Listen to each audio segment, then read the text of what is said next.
The Bears travelled west on Sunday in search of the 6th league win of the season, and they got it, defeating the West Wales Raiders 28-18 in a hard-fought match. We've got all the reaction from that game and a bit more too. This is the world's greatest podcast about the Coventry Bears. This is Bare Necessities.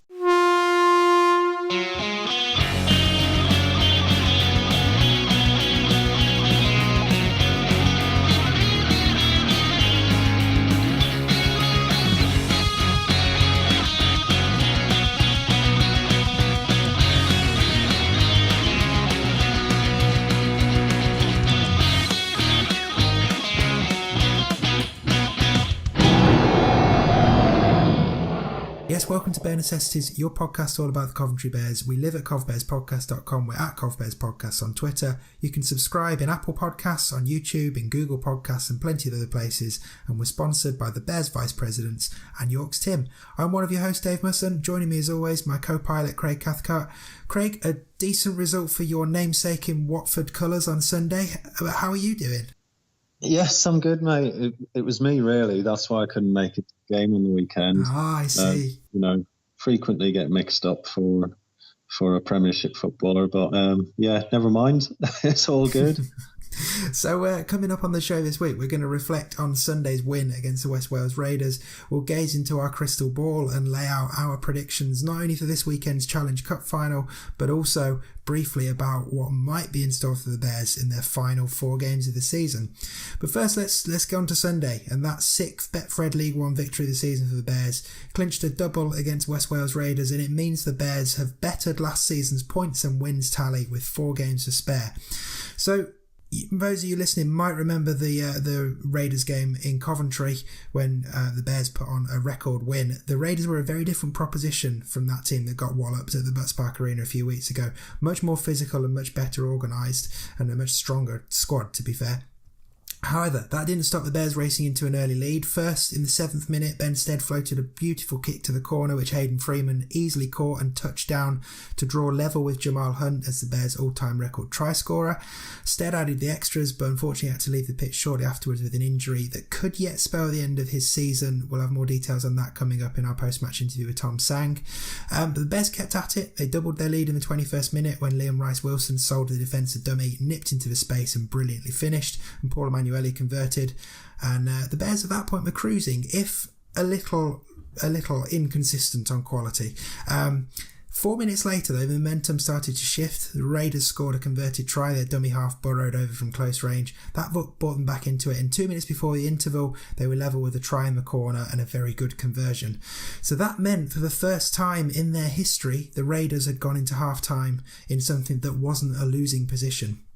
And you could sense a bit of concern among the Bears. And to be honest, given how poor the second half of the first half had been, it was understandably so. And the Bears had clearly been given a talking to at half-time, and it worked. So 3 minutes into the half, Malachi Lloyd-Jones crashed over for what he thought was a try, but he was pulled back for offside. And then 2 minutes after that, the brilliant Ashley Bateman had a great game playing against his former team. He drove over from close range to score, and Emanuele converted to make it 18-12 to the Bears. 4 minutes later, Bears had a new all-time record try scorer as Hayden Freeman scored again in the corner. That break for that one came after Ashley Bateman and Liam Rice-Wilson had linked up really well and raced up the field. Came down to the last play, but the Bears had numbers on the left and managed to put it through their hands to finish. Conversion was missed though, which made it 22-12 to the Bears, and that should have been job done. But the Raiders found another lifeline when the hooker again scored from a few centimetres out. Conversion was good, that made it 22-18 and a bit nervy. But credit to the Bears, they looked more composed in defence as the game went on and they started to dominate possession. So Kieran Sherratt and Chris Vitellini, they were both held up over the line in quick succession. And then finally, the Bears sealed the win, which on reflection of the whole game was probably deserved. Kieran Sherratt, he showed what a smart, decisive and influential player he is, jinking through the line to score from 10 metres out. And Emanuele converted and wrapped up the final score of Bears 28, Raiders 18. We'll chat more about that game in a moment, right after we hear the post-match thoughts of Bears head coach Tom Tsang. Well, Tom, I don't often reference literature in these match interviews, but Jekyll and Hyde comes to mind from that performance. What did you make of it? Well, yeah, I mean, it's always tough when you, because you can't shield the players from what they see, the results coming through each week, and there's been a lot said about West Wales in the media this season and the results that they've been turning in. I think we fell into the trap of underestimating them and being complacent and not turning up and not being switched on in the right manner and having our attitude set to the right setting for the kickoff, despite attempts from us and the coaching staff to sort of set the scene and set the tone and what it meant to us. I said last week that we set ourselves a target of these last 5 games each one being the best that we've played all season, and the lads sort of buy into that, and they do buy into that, but it's very difficult, I suppose, to knowing what you know about the opposition, to not have a preconception of what it's going to be like. And I just think we came into it a little bit sort of soft, really, and a little bit too light-hearted in terms of how tough it was going to be on the field. So that then also scoring a couple of early tries probably confirmed that in our minds on the field, so, even if it's unconsciously. And then when West Wales came back into it, deservedly so, for the rest of that first half, we were just hanging on. West Wales played with a lot more energy, a lot more intensity, and a lot more enthusiasm than we did in that last 20 of the first half, and we were probably lucky to be level at half time. But we made the lads know exactly what we thought of the performance in the first half at half time in no uncertain terms, and put it back on them to make sure that the things that West Wales beat us on, if they were going to beat us on anything, wasn't going to be attitude, wasn't going to be enthusiasm, wasn't going to be energy in the second half. And I think that's the result of the second half was shown there, that our lads stepped up, and despite not playing well against a physical, very physical West Wales team, who I think that's probably their best team that they've put out this year, and from what they were saying, that's the best they've played all year, and we still managed to get a win. It just shows that bit of character that we built up over the last couple of months. But we didn't want to be in that position, but since we were, to be able to fight and battle our way out of it was quite good. And yeah, to actually grind out the win, that's we've said it before in our chats post-match, that's potentially a game the Bears would have lost last season. That second half, there was a lot more positive to take from it, not just from an attacking point of view, but there was some much better defensive efforts close to the Bears line as well. I mean, I'm guessing overall for second half, you're pretty pleased with the performance. Yeah, absolutely. The second half was what we intended to do from the first whistle. Like I said, what I've just said, those are the reasons why I feel that we didn't do that, but the fact that we did it for 40 minutes in the second half was pleasing to see. And full credit to West Wales. Like I said, they did play well, and they probably deserved more out of that first half.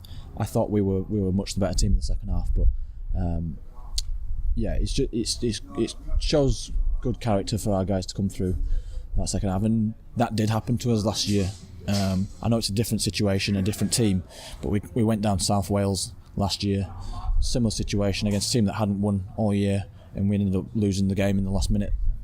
I think there might have been one or two demons and things from that game potentially, I don't know, but it has happened in the past, and I'm glad that we avoided that this time. Yeah. There was a few players back wearing a Bears shirt today we haven't seen for a while. So Ben Gray was back from injury, Ash Bateman was back, Malachy was back. How do you think they all did, considering they're all coming back from time away? Yeah, I think considering they've been away for a while, Ben's been away for probably the best part of 2 months. Ash for a few weeks, Mal for a few weeks. They did okay. They did well. I thought Ash in the second half was actually probably as good as he's played for us. He just really sort of aggressive off the line, which is what we wanted. Some good offloads, which got us some second phase play. Mal did everything we wanted for the most part, and Ben played probably about 60 minutes in the end, which is a good knock for him, having come back for a while. So yeah, I'm pleased that we got that outcome out of them. We do pick up a couple more injuries today. So Ben Stead, you're probably going to ask, but Ben Stead came off within 10 minutes. We're not sure, maybe possibly a broken rib or cartilage. Either way, it's going to be touch and go whether he plays again this season. I would have thought. Fingers crossed that it's not as serious, and maybe this week off that we've got coming up can help him heal up, and we might get him back. But we'll just have to wait and see. Obviously, ideally we want him back. and then Zach took a bit of punishment in the middle there. He got a few hits off the ball, so I think he's just a little bit sort of rattled from that, but I'm sure he'll be fine. And a quick word, it's always important in games like this to have your leaders on the field, and there are a few guys stepped up today, but in particular Kieran Sherratt. I mean, he had a spell running around with dummy half there, but that try to really seal the match, that vision, that explosive pace from close out, he's been massive for you since he came back from injury, hasn't he? Yeah, I think him and Chris Barrett have been great for us. Kieran is a quality player, and he can slot in 2 or 3 different positions. Hooker isn't. We all know Hooker isn't his position, but the injuries that we had, it was a needs must, and he did the same job for us against London Scholars when we beat them. So he has a knack of being able to close out games from 9. But yeah, he's been great for us, and the two of them, Kieran and Chris, who I just mentioned, they're so strong that it just puts everyone else at ease defensively, and when they're on, then everyone's on. So they're very influential, and we gave Chris Barrett the man of the match on our behalf. So very impressed with his performance as a captain. It's what we needed. And a word on West Wales. I mean, we talked about them when they came up to Coventry, and a much stronger performance today. And as you said earlier in the interview, probably the strongest team they've put out. It's the first time they've gone into half-time level this season as well. And we're sat here in the stands of their ground. It's a good ground, a really really impressive pitch, nice facilities. It's good that they've been able to show a bit of character, and if they can build on that for the end of the season and take into next season, that's only good for the league, isn't it, and for the growth of the game? Yeah, I think so. I mean, it's always tough. We haven't been quite in the place that West Wales have been, but we haven't been far off sometimes with some heavy defeats, and it is tough to keep going. And full credit to them for doing that, and they've obviously got a strategy in their mind and what they want to do, and they're sticking to it. They'll always have knockers and they'll always have naysayers, and we've had our own, so I can empathise with them. I hope that they do well. That the sort of Wales and South and West Wales needs a presence, needs rugby league in whatever form it is, and if I want West Wales to work as a rugby league person, I want this team to work. So yeah, we've been in similar places, and there's a saying that you can't give love to a butterfly if you don't give love to a caterpillar. They're a caterpillar at the moment, and we're the same, and I'm sure that at some point they'll come through the other end. And you're going to a week off now because it's Challenge Cup final, so who are you tipping, Warrington or Catalan? I think Warrington the safe bet, but I think Catalan from their performance in the semi-final, they looked pretty special, and I think the last couple of Super League results has been because they've been building up for the cup final. So I'll be putting my money on. If I was going to bet, I'd be putting my money on Catalan. Good stuff, Tom. I'll speak to you again soon. Thanks. Huge thanks to Tom as always for joining us, and we wish him and the team well as they go into a well-earned weekend off. So Craig, you weren't able to make it to Wales for this one. As we said, you were playing for Watford up in Burnley. So I was there, so I guess we'll flip it around. I've got questions for you, yeah. Well, yeah, we'll flip it around. So what do you want to know? Well, you've stolen my thunder a little bit, because I had written some notes to say some milestones to make people aware of. And that's the Bears winning more games than the whole of last year, which really shows progress, particularly when you look at it from the point of view that 2 of the teams that the Bears traditionally would have looked to have got results against, Oxford and All Girls, dropping out of the league. Mm-hmm. It shows that there has been real progress this year. To pick up 6 wins so far, plus 2 wins in the Cup as well. That certainly shows some progress, definitely. And then I was going to mention about Hayden Freeman. Amazing record for him, really, to become Bears' all-time try scorer. And he's only 1 try away from equaling last season's total. And I remember at the end of last year, we were talking about what an amazing season he'd had. So, that's a phenomenal performance. I was hoping Ben Stead's closing in on the record points scored in a season as well. But hopefully he'll recover from that injury. He had an opportunity to get a few points on the board and obviously had to go off injured. But anyway, back to the game.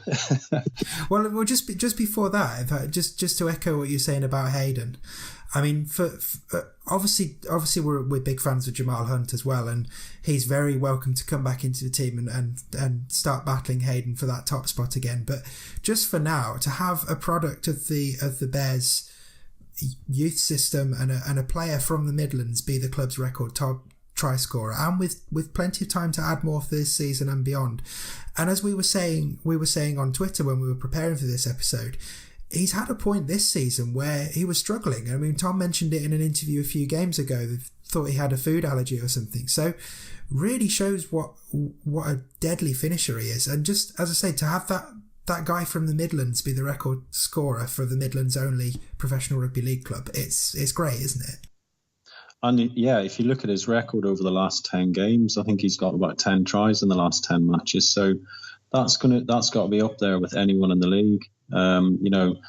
He has an opportunity if he can get a few more tries on the board. He'll be in the sort of top try scorers list for the league. So in the league, so that's phenomenal, really. Yeah. He's done fantastically considering, as you said, he had a period where things weren't really going for him. Couldn't get fully fit, and he's done phenomenally well over the last few weeks, and makes a big difference when you have a winger that will, if you give them the ball in certain positions, they'll score for you. Absolutely.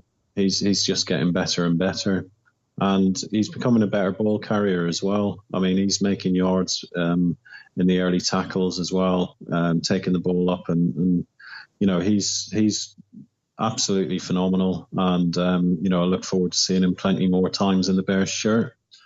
So anyway, as I said, I was going to ask you some questions about the game. Yes. But the main thing that interests me, and one of the reasons, I really wanted to go to the game, just unfortunately couldn't make it on the weekend, but I wanted just to see what the setup was like there, because in some ways in this league, I think obviously the results they've had have not been ideal, but if you have a good setup and a good stadium, good facilities, you can really build on that, providing the money and the will is there to make it work. So what was it like up there? The setup was great. So they ground share with Llanelli AFC, who are a Welsh non-league team.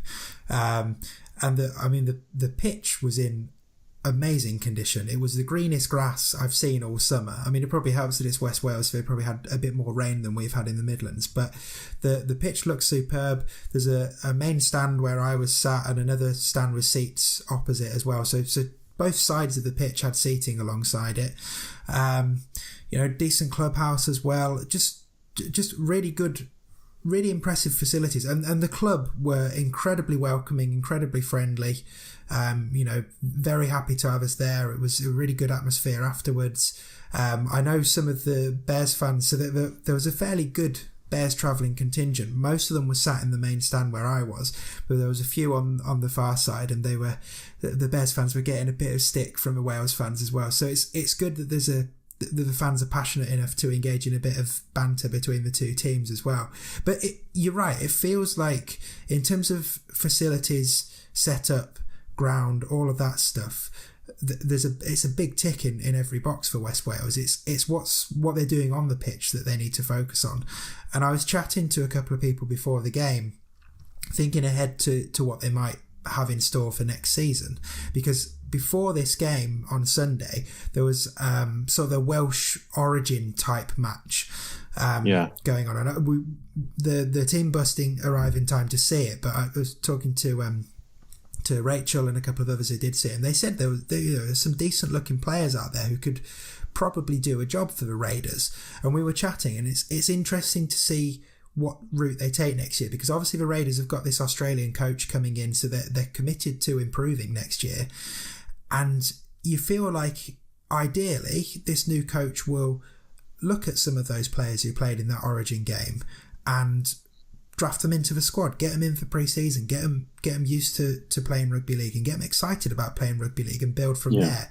The other option, of course, is that he comes in with a massive contacts book and they spend to climb up the table, and they don't put so much emphasis on growing their own. It might well be that they end up with a balance between the two, but you've got to feel like ultimately the success of West Wales is going to be tapping into that local talent, because there's so many people with good core rugby skills in that area, regardless of the fact that a lot of them might right now see themselves as union players. It doesn't take much to convert someone from playing union to league in terms of getting them interested in the game.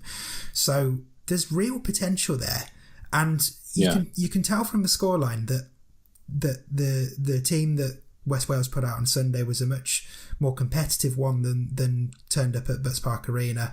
As I said in the sort of match summary, they were more physical, they were better organised. At times they were overly physical. There was a couple of incidents that, to me, potentially looking through Bears tinted glasses, but there were a couple of incidents that looked late and looked off the ball and looked cynical. Zach Wild, he plays guitar for Ozzy Osbourne, I don't know why I say it. Zach Williams copped a few off the ball, and there were a couple of other ones that just looked a bit iffy. But there was a real passion about the West Wales team there, and when the crowd got a sense that they might have a chance, they got behind them as well. And it feels like if they could get a win, get over that hurdle of getting a win and get a decent crowd down for their home games, there's the potential for that place to be a tricky place to go, because it could be quite an intimidating atmosphere, I imagine. And it's quite. Well, South Wales was always a tricky place to go, even when they were on a bad run of form. They were always competitive at home, and you would hope West Wales next year would be more competitive at home at least. It's always going to be difficult for them with the journeys they got to travel, but certainly they'll be more competitive at home, I would have thought, if they have a better coach and bring in some players. Yeah, and they've got to make the most of the fact that, you're right, they've got to travel a long way for all of their away games, but everyone travelling to them has got a pretty long journey as well, so they've got to make the most of that, like the Cumbrian clubs do. But there's definitely potential there. People will point to the half-time score from Sunday and sort of shout about the improvement, and that's fair, but at the same time, the first half in particular was pretty low on quality from both sides. The Bears started quite well, but then, as Tom said in his interview, they kind of started cruising a bit, and they let West Wales back in. Credit to Wales, they took their chances well, but it wasn't the best game of rugby from either side. I think it was a bit of overconfidence on the Bears' behalf, maybe? Well, that's kind of what Tom alluded to in his interview. He said it's one of those where you can't stop the players being aware of what's happening at West Wales and what results are going their way. And to cruise to such a comfortable lead early on, I think they probably did take their foot off the gas a bit. There was some sloppy decisions in defence in that first half. And it just kind of fell apart the second half of that first period. But again, credit to them. They were better in the second half. They defended better as the game went on. And the ultimate thing is they ground out the win, and it's a kind of game that we always talk about, the all goals away game from last season that the Bears completely let slip from their grip. It's the kind of game they would have lost last year, and we've seen it not just on Sunday. The same happened at South Wales last year as well, where the Bears lost in the last 5 minutes. So, but this season now we've seen it. West Wales on Sunday, both of the Hemel games, grinding games Scholars, out. Scholars away, that was touch and go for a bit. So the players are experiencing how to close out games now, and we'd like to think that a bunch of this squad is going to still be here next season.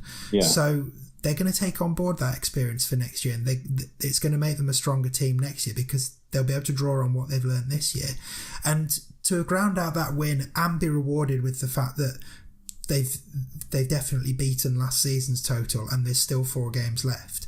That sets them up really nicely for this. Have a week off, come back, hit the final 4 games hard, and just see where you can go from it.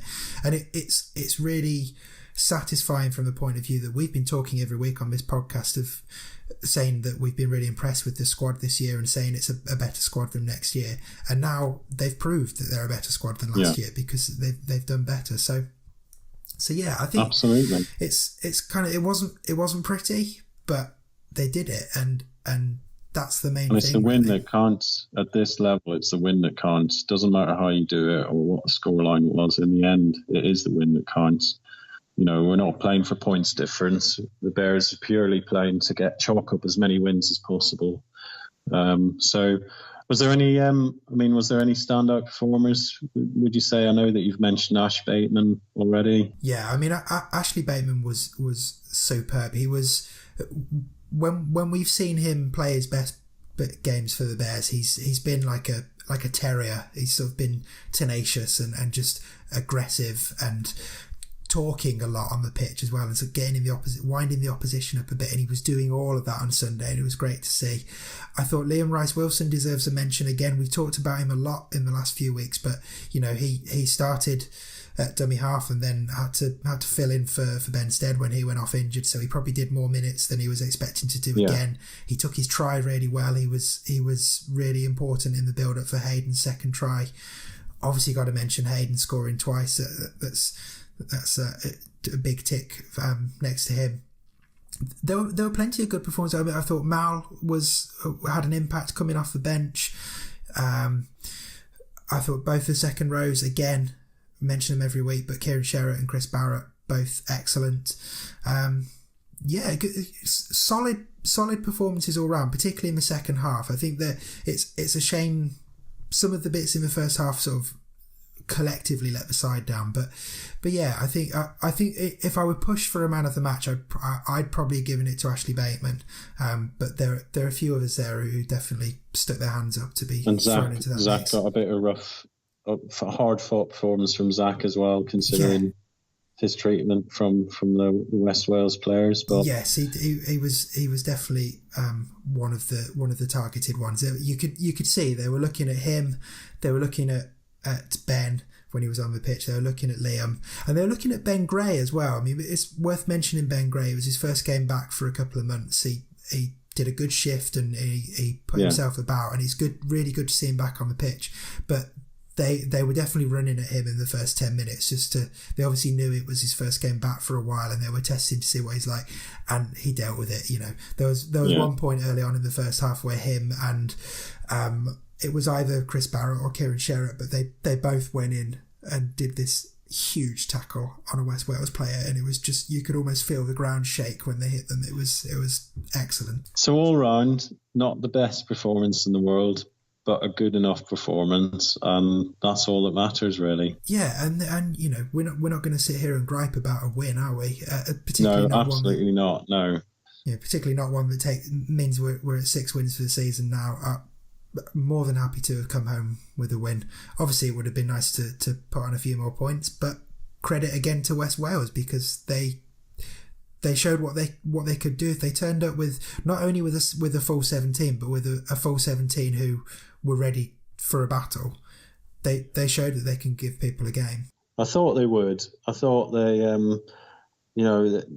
don't really, their players don't really need much motivation for a game against the Bears or any of the other teams that aren't far off them in the league. They'll be targeting all of those games as an opportunity for a win. And once they drew 12-all, I'm pretty sure their tails were up. They would have been thinking, this is a real opportunity here. So, they may well go through the season without a win.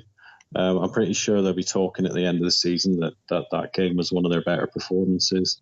I'd genuinely love to see them get a result before the end of the season. I think it'll be tough for them. I think they've now played Hemel home and away, haven't they, on the Bears home and away.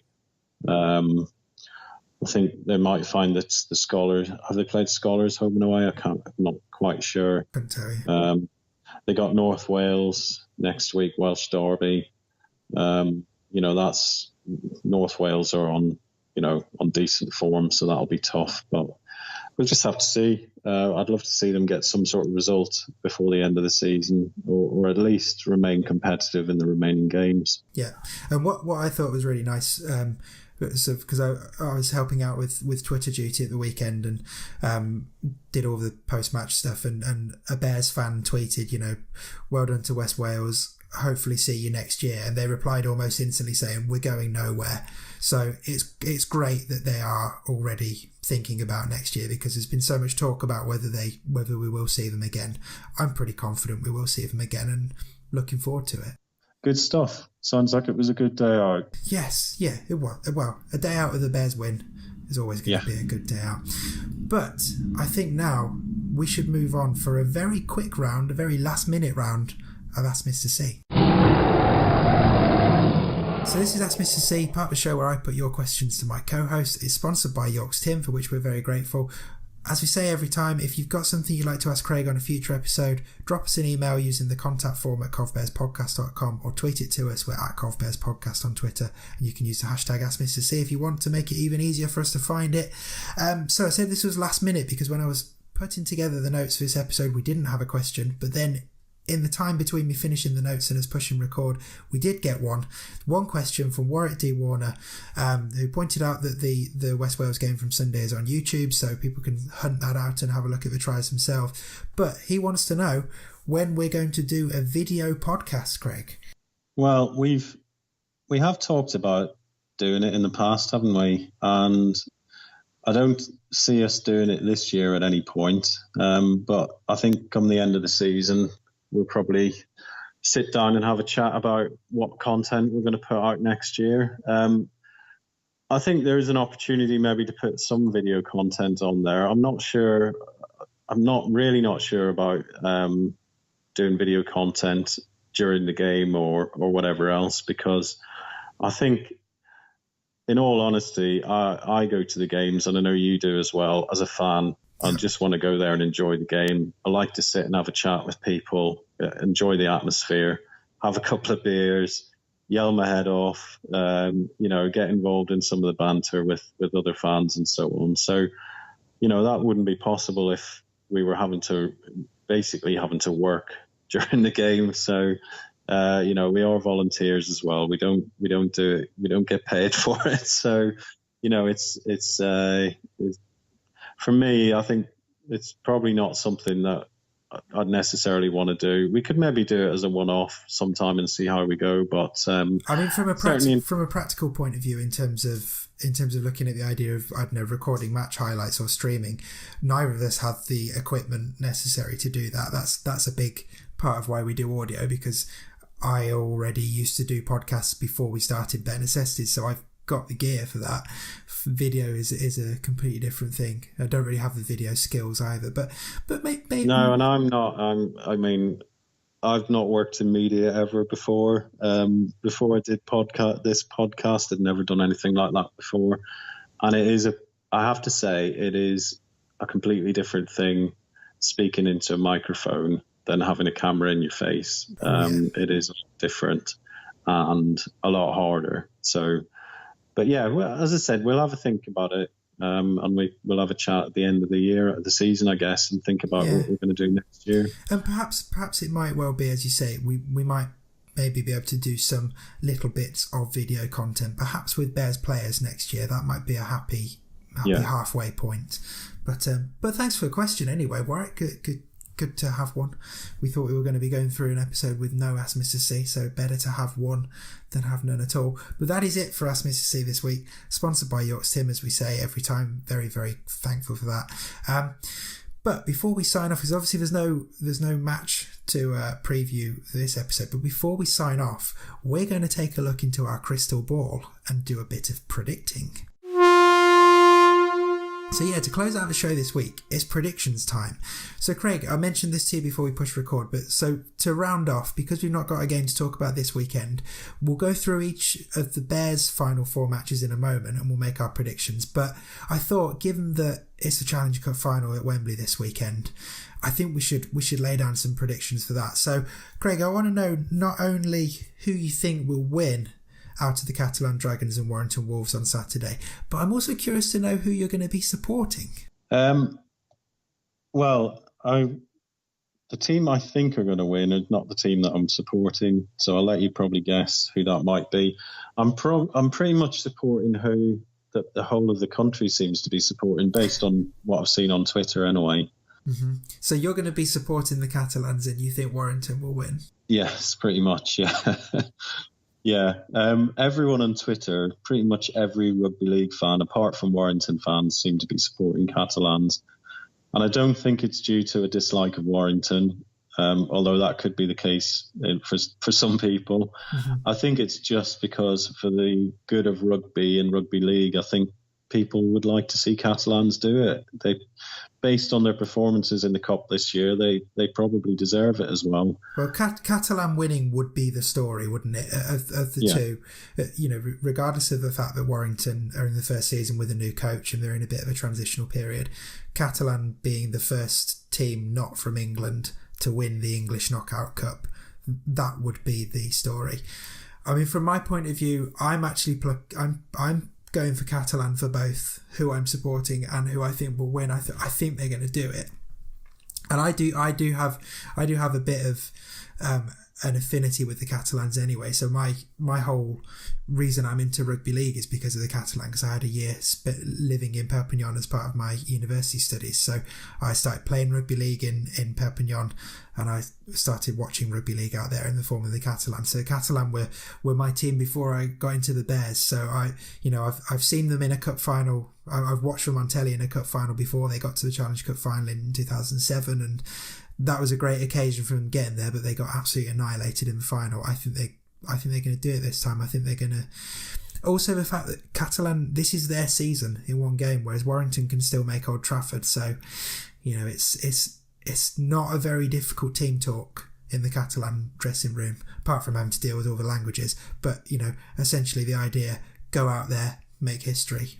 This is it. I think, though, their form, and what I'm not quite sure about, their form has completely dropped since that semi-final win.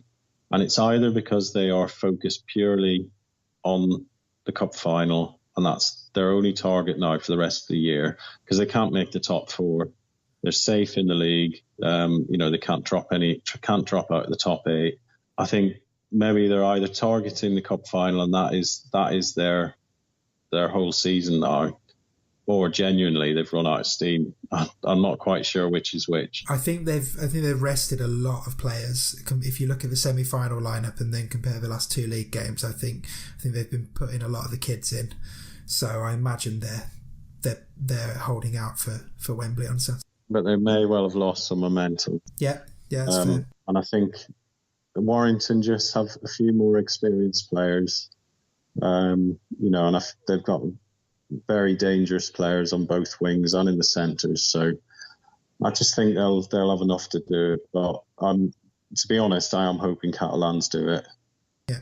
Well, you can join us in a finding out who wins on Saturday by, of course, watching the game. It's on BBC One. It's the Showpiece Rugby League event on terrestrial TV, and there are still tickets available. So if you fancy a trip down to Wembley, I know, Craig, you and I have both sort of had the opportunity to go this year, and neither of us can make it, unfortunately, which is a real shame. But I went to the Challenge Cup final a couple of years ago when Leeds beat Hull KR 50-0. So as an occasion, it was a bit of a damp squib because I was sat in the Hull end. But the idea of going to a Wembley final, really good fun day out. So if you've got nothing better to do on Saturday and you fancy experiencing it in a bit more detail than just watching on the BBC, who will do a great job covering it, but why not head down to Wembley and check it out for yourself? So we've done our predictions for a Challenge Cup. We should probably go through the Bears' final month of the season. So the Bears get this weekend off to join the rest of the rugby league world in watching the Challenge Cup final, and then it's back to it. 4 games left remaining in Betfred League One 2018 campaign.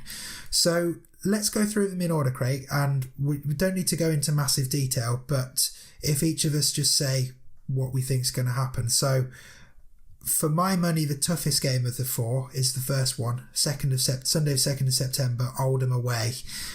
As much as I love to be optimistic about the Bears, I can't help but feel like Oldham are probably going to win that one. Yeah, I think, what was the home game? 60-0, wasn't it? 60-0, yeah. It was, well, to be honest, it was the low point, one of the low points of the season. I think Keighley away was probably the low point, but Oldham at home was certainly for the fans, was hard to take. I know that day there was a lot of fans that were a little bit disillusioned with the result. And it was one of those where the Bears actually, I think as the game went on, they got more into the game, but Oldham completely dominated that game from start to finish. What I would like to see is a similar turnaround than as against Keighley. I think the Bears might struggle to get a result, but if they can play to the best of their abilities, then they'll give Oldham a good game. And, Oldham are still in the playoff hunt, so they'll be wanting to get a good result too. But, we know that the Bears can compete better than they did against Oldham when they came down to the Buckspark Arena, so hopefully they'll do that. Yeah. So following that, a week later, Sunday 9th of September, at home, North Wales Crusaders. This is one of those games, Craig, where I feel like the Bears' record against the Crusaders is pretty much 50-50 in terms of wins and losses. It's North Wales are in a very good run of form at the moment, but you don't know what effect having a week off is going to have on them for that. I feel like this is winnable for the Bears, but I also feel like North Wales could turn up and put on quite a devastating performance. You're right, though. The Bears have always competed well against North Wales, despite the league positions that both teams have been in. The Bears have always given it a good go, beat them away from home last year. Looking at this game, I was thinking this is definitely one that the Bears can win. But that was before North Wales went down to Hemel and beat them 50-0.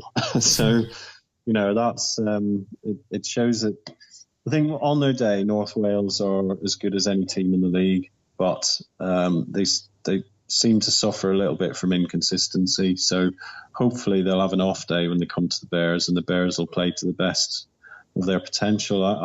I still am pretty confident about that one. Yeah. I think the Bears have a real good chance in that game. Cool. Okay. Fingers crossed on that one. Third of the four, Sunday the 16th of September. It's another long trip up to Cumbria, Whitehaven away. I've got a feeling about this one. I think Whitehaven, from what we saw of Whitehaven in Coventry earlier in the season, and people might look at the result and think I'm mad for saying this, but I don't think there's that much between Whitehaven and the Bears. And I wouldn't be surprised at all if the Bears snuck something at Whitehaven, because I don't think by the 16th of September, I don't think Whitehaven are going to be in the playoff hunt anymore. I think they're essentially done for the year. So I think there's a sneaky chance of an away win there. I think I would agree that I don't think there's a huge amount between the sides. The Bears went up to Workington, a couple of weeks ago and got a real good result there. Didn't manage to get the win, but give Workington a proper good game. And Workington then went on last weekend to beat Bradford. So it shows that the Bears can compete against these teams. I agree. I think Whitehaven might not have much to play for, and it's an opportunity to go up there and give it a real good go. Yep. And then 6 days after that, final game of the season, Saturday the 22nd of September, at home to Hunslet. Now, traditionally, the Bears finish the season well. They tend to end the season on a good note. And I think Hunslet are a team that the Bears can definitely beat at some point in the next couple of years. I think they're one of those teams from the next level up that they can be targeting with some confidence. For me, this game really comes down to what's going on with Hunslet when they come to Coventry on the 22nd of September, because ideally we want them to either be securely in the playoffs or securely out of the playoffs. We don't want them to still be in the hunt, but the way the league is going, there's a bunch of teams that it's going to go down to the last game, and if Hunslet come to Coventry with a chance of getting into the playoffs, that's not the sort of situation we'd want really to end our season on, is it? No, absolutely not. Again, the Bears, I think they've won the last 2 or 3 years. The Bears have won on their final day. So, and it's a home game. It's going to be on a Saturday. There'll be a big crowd there. The players will be well up for it. Final game of the season. I think there's a real good opportunity there. Yeah. I think for me, both the home games are winnable.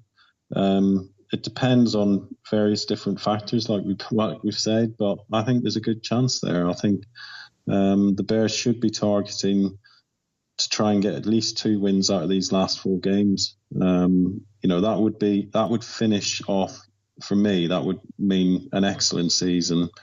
But even if they can get one more win out of those last 4, that would make me relatively happy, I think. Yeah, and if results totally go against the Bears and we end with 4 defeats, it's still been a great season, as we discussed earlier in the show, better than last season, particularly when you take into account the cup run.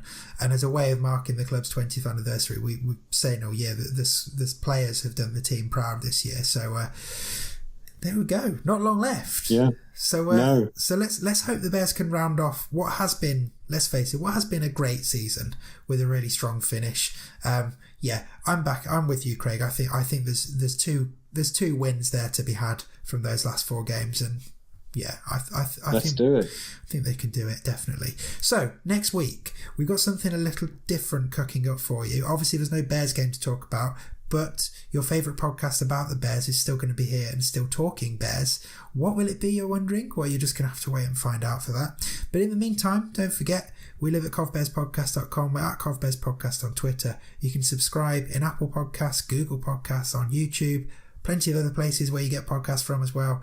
And we are sponsored by the Bears Vice Presidents and by York's Tim. Craig, thanks as always. I will catch you soon. Yeah, thanks, mate. Cheers.